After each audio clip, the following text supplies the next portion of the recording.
Magandang araw po sa inyo lahat mga kabansa. Kayo ay nasa Iparas kay Paras. At ang unang pambati po ay sa akin, si Ado Paglinawan po ito, pambungad sa ating sekretary. Magandang hapon po muli. Andito po tayo sa Iparas kay Paras at nagagalak kami na pinapakinggan nyo ang aming blog, aming broadcast. At of course, hindi natin makalimutan or ma-set aside yung issue ng impeachment. Nakakatawa kasi ako, I've been in the House of Representatives and I have been through at least 3 impeachment proceedings. One is the time of Estrada. The other one was the time when we wanted to impeach Chief Justice Hilario Davide. And I myself was a complainant together with Attorney Ferdinand Topacio against the chairman of then Comelec, the then chairman of Comelec, Andres Bautista. So alam ko po yung proseso. At mayroon ng nakapagtaka nga dahil there is a Supreme Court ruling and there is also a provision in the Constitution as well as the House that you can only file an impeachment or you can only have an impeachment once within a period of 1 year. Pero mukhang nagiging installment ang filing ng impeachment. Mukhang kinokontrol, hindi galing sa tao. Kasi when you talk of impeachment, discretionary lang. Discretionary lang yung pag-file ng impeachment. If you comply with hindi tinatanggap lang ng Secretary General. May mga requirements lang yan ng number of mga documents, mga ganon, basta kumpleto, tatanggapin yan at immediately, kasi may mandate nga yung saligang batas na there's only one impeachment allowed, itatransmit na kaagad. Kaya nagkapagtaka na bakit hinuhold niya at parang sinasabi na, oy, halina kayo, mag-impeach kayo, mag-impeach. Parang nanggagaling sa kanila. Hindi kusang loob. Parang dito sa sinasabi ni Ted Filon, pakinggan natin si Ted Filon, na mayroon na naman daw third impeachment. Mayroon ng first, mayroon ng second, at itong mga sino itong grupo na ito na hindi naman kapaniwala, mga pari daw sila, alam mo naman yung mga pari, mga miyembro din ng mga akbayan yan. Mayroong isang pari dyan, Monsignor doon sa Caloocan, David. Cardinal na ngayon yun. Cardinal, pero Cardinal, so may membro na palang ang akbayan na Cardinal. Paano yan? Susuwayin din nila si Pope pagka ganun.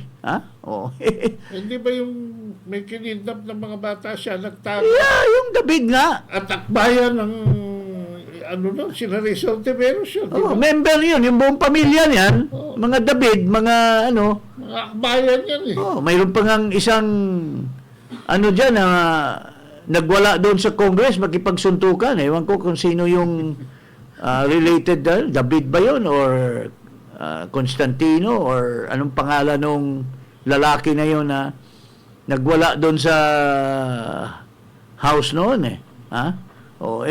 So, mga pure akbayan people ito. So, bakit hindi, kung nag-file sila, dapat tinransmit na. Bakit hintayin pa yung iba?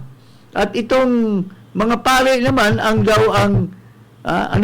pakinggan nga natin ang anong binagdadaldal nito na walang katorya-torya itong Monsignor, sa pangalan pa lang, questionable yung pangalan Monsignor, bakit po may katagalan bago po kayo nakapaghain ng pangatlong impeachment complaint considering na yung pong mga grounds po naman ninyo halos kapareho lang po nung dalawang nauna, Monsignor?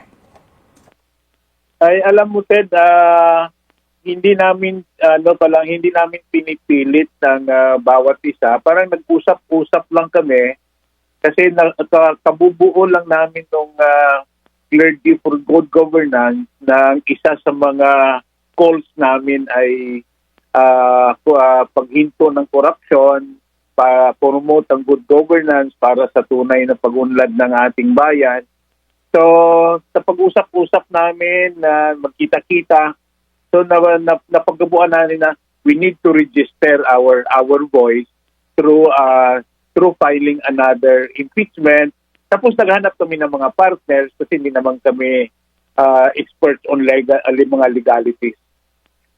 Opo. So, kasi po, ito pong SecGen na inyo nga po nakaharap kahapon, nagsasabi ng aming mga panayam na hindi niya maaksyonan yung dalawang impeachment complaint dahil nga sa meron sa kanyang nagsabi daw na may maghahain pa ng pangatlong impeachment complaint. Kayo ho ba yun? Yung nakipag-usap daw kay SecGen? Inyo ho ba itong grupo po, Monsignor? I think itong hinihintay nila, narinig nila na mayroon kaming usap-usapan ng mga kapari. So, naghintay sila. So, kami naman, naghanap kami ng tamang araw o tamang panahon na mabuo namin yung ano talagang gusto naming ipapahayag sa publiko. Opo. Kasi po, Monsignor, yung po kasing, siguro po alam naman po natin, na ipit sa oras, gahol sa oras ngayon ng Kongreso kung pag-uusapan natin ay yung proseso po ng impeachment na dadaan sa kaukulang pong referrals at mga public hearing. Kaya po, dito sa paghihintay sa inyo, kumbaga nabalam yung dalawa pong impeachment complaint na inihain December 2 and then December 4 kasi ngayon po ay kahapon, December 19. Anyway, so ngayon po, Monsignor, ang balik ng Kongreso matapos po ang kanilang Christmas break ay ngayon pong Enero at 13 na. And then, sila po'y matatapos ng Pebrero 7. Practically po, meron na lamang silang 8 session days. Sa inyo ho bang palagay, Monsignor, ano ho kaya ang inyong pag-ugnayan sa mga endorsers po ninyo? Meron ho ba talagang tsansa itong umusad nitong inyong reklamo po, Monsignor? Committed o maasa na maaksyonan nito ng ating mga kongresista at maipasa sa Senado. Ang importante sa amin ngayon ay na mapahayag namin ng malinaw ano yung aming naging reaksyon sa maraming mga investigasyon na nangyari sa Kongreso. Talagang bobo itong bishop nito eh. Aksyonan daw nila, depende daw sa aksyonan. Kasi, base daw yung basihan daw nila sa mga reaction sa hearing. Puro ka hearsay, wala kang personal knowledge. Ha? Tatanungin kayo eh. Alam mo ba, Monsignor, alam mo ba, Mr. Labyaw, one of the issues that will be asked about you is doon sa acknowledgement, kung pumirma ka dyan, may personal knowledge ka ba sa pinapile mo? Ha? Did you have any personal knowledge about, kung napakinggan mo lang sa hearing, hearsay yan. Dapat mabasura na kagad yung complaint mo. Tapos, kakatawa naman yung mo, ngayon lang kayo nagkumpul-kumpulan for the purpose of impeachment. Ano ba naman yan? For good government. There are more than the Vice President na involved in corruption, involved in non-good government actions. Bakit hindi nyo kaya in-impeach si Marcos? Mas maraming impeachable offense si Marcos. Sino kaya nasa likod ninyo? Ha? Nagkaayusan ba yan? Mr. Labiao? Kakahiya kayo, mga pari pa naman kayo. Ha? With due respect, no? I hope, I'm not taking this personally, but parang naging, ano dyan naging pila-pila. Palabas pa naman ang Gladiator 2 ngayon. Ano ba ang spirit ng mandato ng saligang batas? There shall only be one impeachment filed with any impeachable official within a period of 1 year. Naging 2 na, naging 3. Baka naghintay pa ng maging 4. Tapos sabi ni Ted Pailon, 8 araw na lang. Pareho lang naman din yung sinasabi nyo. Kung galing sa hearing lang yung sinasabi nyo dahil na ano kayo na porque yung nasa dyaryo, nasa television, nakita nyo yung mga pagtatanong na wala mang basihan, puro harassment, yun ang ilalagay nyo sa charges nyo sa complaint niyo, baka doon pa lang sa acknowledgement, yung pag-file pa lang ninyo sa form, mababasura na yan. Because mayroon doon sa acknowledgement that you have personal knowledge of the charges that you are filing. May personal knowledge ka ba, Labiao? Ito si Labiao, ginagamit mo yung pagkamonsenyor mo, Labiao, Kakahiya ka, Labiao. Yun mga kababayan, tingnan nyo ito. Pari daw sila all over the country, tapos kailan lang sila nag-usap-usap, nag-file ng impeachment. Ano ba yan? Paano naman ninyo napag-usapan yan? Sino bang nagdikta sa inyo? Sino bang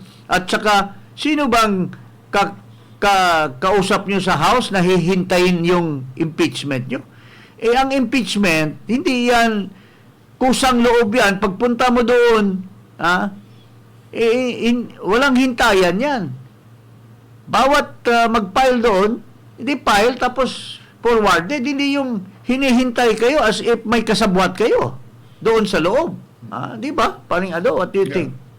Parang may naghihintay na grab taxi bago kayo subakay. Oo nga kakatawa Nakisawsaw ka pa, hindi ka na lang sumakay doon sa mga kauri nyo, yung mga leftist. Kung leftist man kayo, with due respect, dapat sumakay na lang kayo. Gusto nyo pang ano ba yan? Magpasikat. Filer kami ng third impeachment. Tapos, kasabwat lang pala ninyo yung mga... Unang-una, alam mo, Mr. Labiao, ako, I've been through with impeachment na talagang totohanan na impeachment. Mayroon din akong pang-apat na mayroong sinasabing impeach me. Alam ko yun noon, mayroong impeach me, yung since ini-expect ng impeachable offense of impeachable officer na i-impeach siya, paunahan na niya ng impeach me, papaila ng flimsy at frivolous impeachment. Maghintay ng 1 year. Naka-experience na rin ako ng isang presidente na impeach me. At naging controversial nga yan doon sa House, yung impeach me na yan. Dahil yung si... Lozano. Hindi. Yung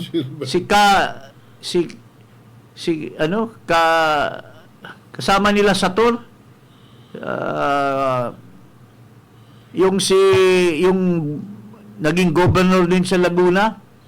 Yung impeach me na yan, I remember that Unang kausap, yung 3 congressmen, doon sa Linden Suites, hindi ko na lang i-mention yung pangalan nila, ay yung isa nasa Senado na, yung kausap namin, yung isa naging mayor doon sa Laguna, yung isa naging governor sa Muslim world. They came to me. Kasi impeach me nga. Oh. Alam natin lahat yan. I was not born yesterday. Ang dami kong alam sa mundo. Pagdating dyan, lalo na sa impeachment. Yung isang presidente, takot na takot siyang i-impeach. Pinaunahan na niya impeach me. Every year yun. Every year. Hindi ko na lang sabihin kung sino yung presidente yun. But anyway, whatever it is, yung impeachment, bago ka mag-file, may kausap ka ng congressman. Hindi ka pa-file doon na maghintay ka ng mabuburo yung impeachment mo, complaint, kung walang endorsement. Kaya nga dapat bago ka mag-file ng impeachment complaint, Mag-acknowledge dapat. mayroon ka ng kausap na endorser or sponsor ng itong labyaw na ito, mukhang inosente yata or may nag-utos lang sa iyo na bumili ng suka, akala mo Impeach you. di ba? Akala mo lalangawin lang yung impeachment mo kung wala kang kausap na mag-i-endorse niyan. Tulad nung kami ni Topacio, yung nag-file kaming impeachment against what's his name? Andres Bautista, who is now a fugitive from justice. Nasa Amerika, nagtatago. Kinausap ko muna si Harry Roque. Then Harry Roque talked to Gwen Garcia, then talked to Bumble Tolentino. Yun ang tapos saka namin pinail. Mayroon kang kausap na congressman kasi pag file mo, mayroon ng endorsement. Hindi tulad nitong labyaw na ito, ipapile daw nila. Pero wala ano ba yan? Ilalagay mo lang dyan? Tapos parang naglalako kami. Congressman. Smorgasbord, Pirma kayo. May pipirma ba dyan kung hindi nila alam yung nakasalooban dyan? So, I mean, with due respect, hindi po ganyan ang pag-file ng impeachment, sir. Tulad nung Akbayan, mayroon silang member na Akbayan na nag-sponsor. Itong isa, yung pangalawa, nandyan din yung mga NPA na pumirmang mga na yan. Yung isa, yung recruiter ng mga bata para maging NPA. Yung isa, convicted ng crime ng pangingidnap ng mga bata. Minors. Yun, mga congressman yun, kasalukuyan, yun, kasabwat na nila yun. Pag file nila, endorse na doon. Hindi yung magpa-file ka ng third impeachment, wala ka pang kausap ng congressman at walang mag-i-endorse. So, ang kaduda-duda tuloy, mayroong para ipalabas kasi ang nangyayari kasi nito, ipapalabas na very plausible yung impeachment, very attractive yung impeachment. Kaya maraming sector ang magi-impeach. When actually when actually kayong mga nag-organize lang baguhan, kaduda-duda na there's someone egging you. Someone is egging you but you cannot get a sponsor. Anong klaseng maniobra yan? Di ba? Paring Ado. So, patapusin natin si Ted Pailon sa kanyang last statements. So, ito pong inyong grupong ito, Monsignor, sarili nyo lang po ito, hindi po ito sa pakikipag-ugnayan sa mga nakatataas sa simbahang Katolika. Practically po, puro ho ba kayo dito, Monsignor? Ilan po ang inyong bilang dito, sir? Yung Clergy for Good Governance, ito ay inisyatiba ng mga kaparian, no? Nagsimula ito din ng mga lagalaw namin nung last na national election pa. Tawag namin sa group noon na clergy for moral choice. Mm-mm. Tapos, siyempre, na lumipas ng ilang taon, sabi namin na sa development ng ating bansa, I think mas lasting pong ang tutukan natin good governance kasi yan ang turo din panglipunan ng ating simbahan. So, inasatiba itong mga pare, all over the country, register dito, umabot na ng 241. Mm-mm. So, makakaparian lahat yan sa buong bansa. No? So, mayroon kaming mga dahan-dahan binuo na 15-man coordinating council. Mm-mm. Tapos, hopefully by January, pupunta kami ng mga regions namin para mabubuo rin clarity for good governance sa iba't ibang area. Opo. Kasi nga po kami din ay kumbaga hindi naman sa nagulat, lang ho kami nakapag-isip na itong mga pare, mga monsenyor ay mukhang nagising na. Parang ganun po ang dating. Para bagang natulog kayo for the longest time dito po sa mga pangyayaring ito. Ano ho ba ang nag-udyok sa inyo talaga, monsenyor?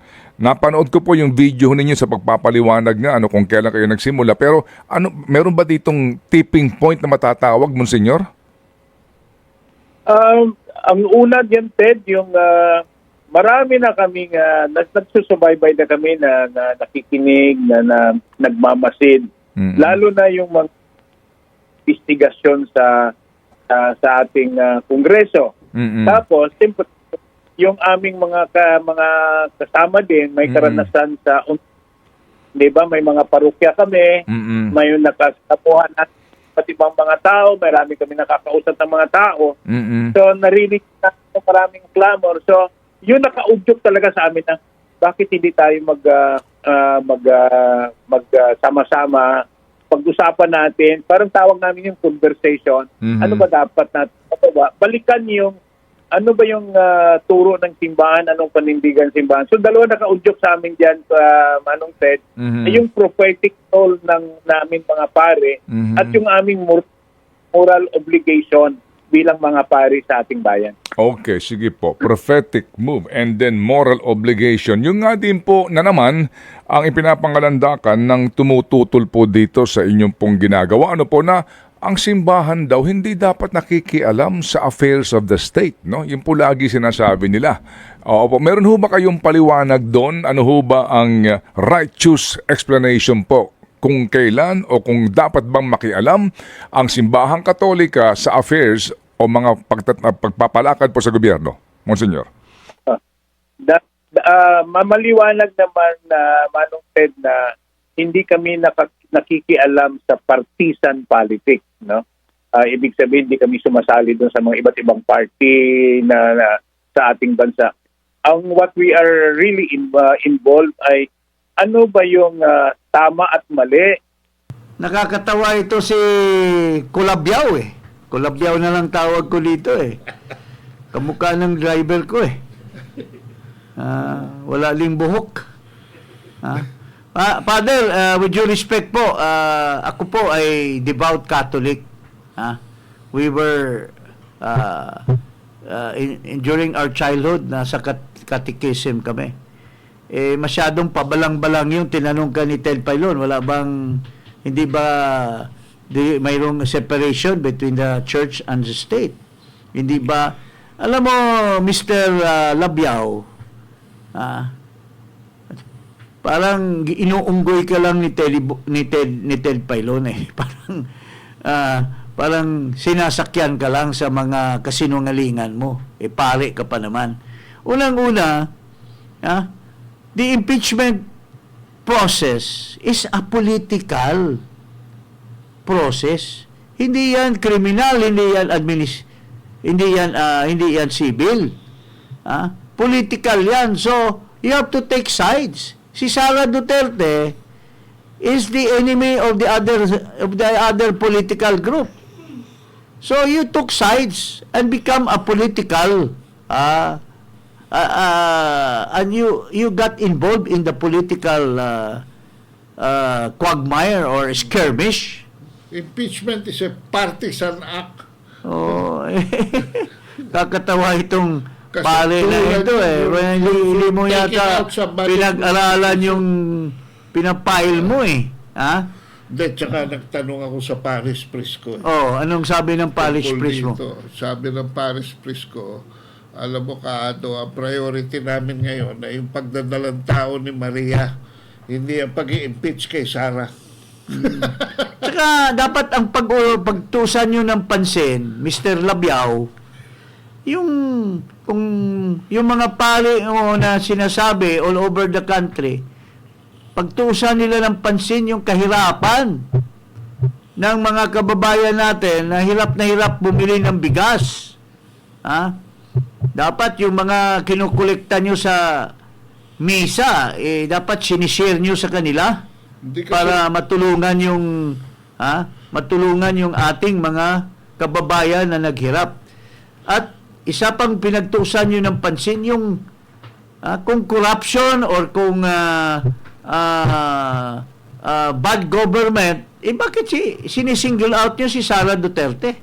Tapos hearsay pa yung basihan mo. Bakit hindi nyo itugon sa impeachment ni Marcos? Instead of third impeachment, you should have a first impeachment against President Marcos. Marcos has more impeachable offenses than Sara Duterte. Siguro, baka mayroon ka pang personal knowledge on the grounds for impeachment against Marcos. Papasok kayo ng third impeachment kay Sara, puro ang base lang sa napakinggan nyo sa TV, that's mere hearsay. Doon pa lang sa form pa lang, kasi tatanungin ka, wala pa sa substance, do you have personal knowledge in filing this impeachment? Na kayo? Technical knockout na kayo. Pagtanong pa lang ng mga congressman sa Committee on Justice, technical knockout na kayo. Iyon ang katotohanan po.